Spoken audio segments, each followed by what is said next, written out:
Welcome back to the New Music Alliance Radio Hour. I'm Mistress Miriam. I'm here with Mark Ramone. It's the Mark and Miriam show. You just heard Sally Mae singing Miss Bird by Maltby and Shire from Closer Than Ever. Before that, you heard Victoria Clark singing Dividing Day from the musical Light in the Piazza by Adam Guettel.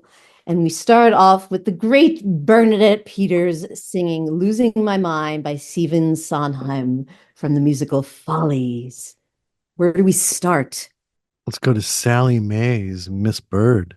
Well, David Shire and Richard Maltby, who both had amazing individual careers, met at Yale University, which is, Oh, of course, in New Haven, Connecticut. They wrote two musicals while they were at Yale. And cool. yes, they did. And like each of these had like, I don't know, six performances. But there is a recording. One of these musicals is called Cyrano. And someone did Ah, perform Cyrano, and there is a recording of Cyrano somewhere, but I couldn't find it online. Nonetheless, they met at Yale and they became musical theater writing partners. They wrote Grammy nominated shows and two Broadway shows, two off Broadway shows. And this song came from an off Broadway show called Closer Than Ever, which won the Outer Critics Circle Award for Best Musical. And it was a very 80s play, and it only had four cast members, two men and two women. And this song is probably one of the greatest songs ever written for a woman to sing. hmm. It's a woman who is basically talking about being kind of a gal behind a desk. She happens to be sort of an on-site realtor, and that she's kind of a plain Jane and nobody thinks much about her. But when no one's looking and in her spare time, she's getting naked and having sex with Cooper and going crazy. And she's basically saying that, those little office temps and those little things around, who you don't really take note of or you think are a nobody are, some wild women. And Sally Mae's performed this song sitting on a swivel office chair, apparently, and it brought the house down. Hmm. So yeah, so it's just a great song. I have sung the song. It's Does this song resonate with your inner soul? Do I Are you, self-identify with? what are you asking? Are you asking me if I have sex with the super and stuff? No, no, no, no, no. I was thinking of more of like, did you ever work in an office building? I think she's an on-site. Um, all sorts of women's experiences resonate with me. Maybe I'll answer the question like that. How do you feel about that? There you go. There you go. Just a great song, and any musical theater buff would know this song. And if you don't know it, you should listen to the whole show. It's just filled with just lots of gems. It's a great show, and you certainly would know Richard Maltby and David Shire from other things as well. They've had pretty pretty extensive careers. Very cool. And before that, we had Victoria Clark singing Dividing Day from Dividing Day from The Light in the Piazza in 2005. Yes. We should note, by the way, audience, that this is my musical theater section, Yeah. if you haven't noted yet. Adam Guettel, he is the grandson of Richard Rodgers, the composer, and he possibly one of the most eligible bachelors at the time. I know this, I knew people who knew him. He was handsome and young, and he's my age, lived in the city. He went to Yale. He wrote musical theater. He was charming. He was all those things. And he still is, I assume. I don't know if he's eligible anymore. He did go to Yale, spent quite a bit of time in New Haven, Connecticut, worked on a lot of other musicals for people who were actively working in musical theater at the time, including Stephen Sondheim, who we will get to soon. He is musical theater royalty because he is related to Richard Rodgers. He wrote this play, A Light in the Piazza, which I did get to see when it opened in New York. And it's a beautiful play. It takes place in Italy and it takes place on a vacation. And this song is at the end of the play and it's quite chilling.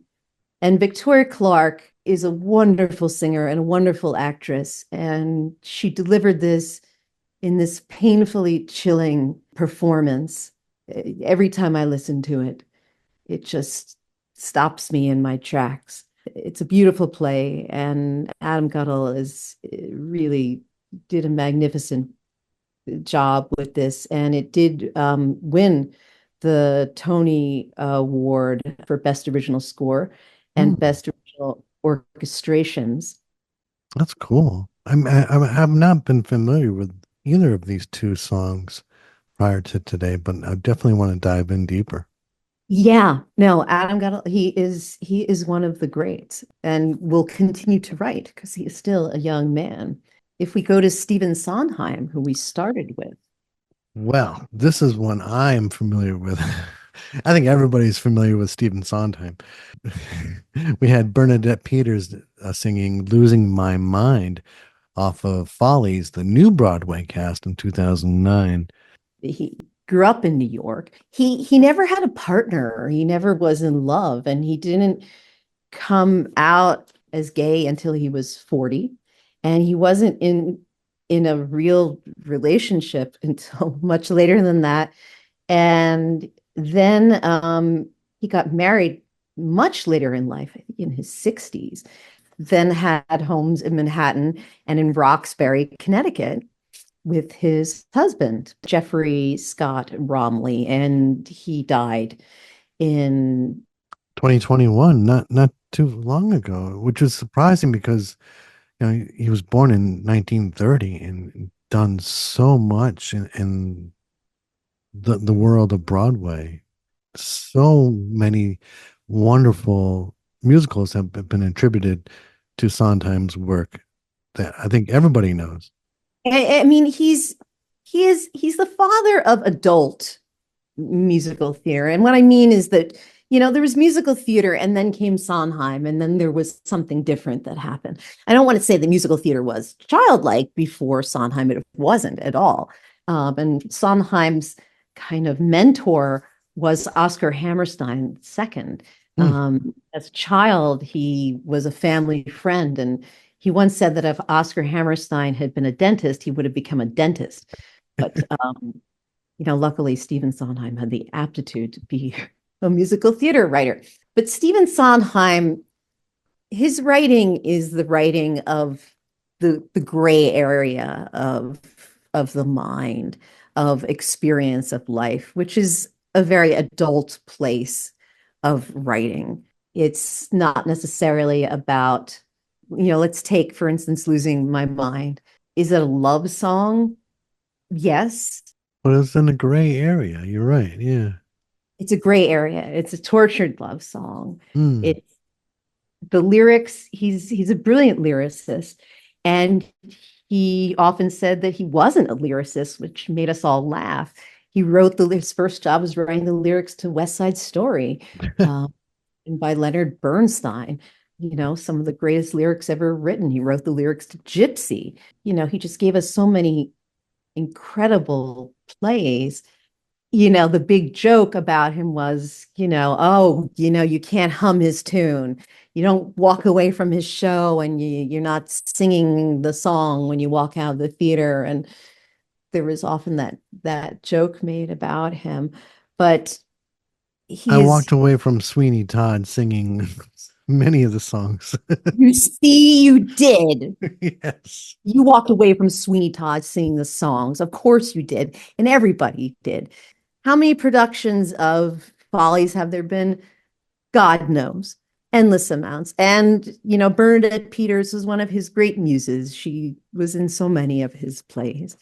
And Adam Guettel, he looked up to Sondheim, and Sondheim was one of his mentors. Hmm. Uh, and Sondheim actually kind of didn't take him very seriously. And he apologized later for not encouraging him because Sondheim later said that Adam Guettel's song, the Riddle song from a play that Adam Guettel wrote called Floyd Collins, was on his list of songs he wished he had written. Oh, wow. That's amazing. Isn't it amazing? Well, Amazing that you've brought these wonderful musicals and into our sphere and connected it to our Western New England area. And I love them. I'm so happy. I love that you love the musical theater. It's my passion, you know. My goodness. I've Ah, always loved musicals, and I don't care what anybody says. I d- uh, So, Miriam, what what do we have coming up next? oh, we have a wonderful segment that's all about family and those issues. We're going to start off with Caylin Lee singing Granddad's Cowboy Boots. We're then going to hear from Cliff Eberhardt, Father's Shoes. And we're also going to hear from the Courtyard Hounds, Ain't No Sun.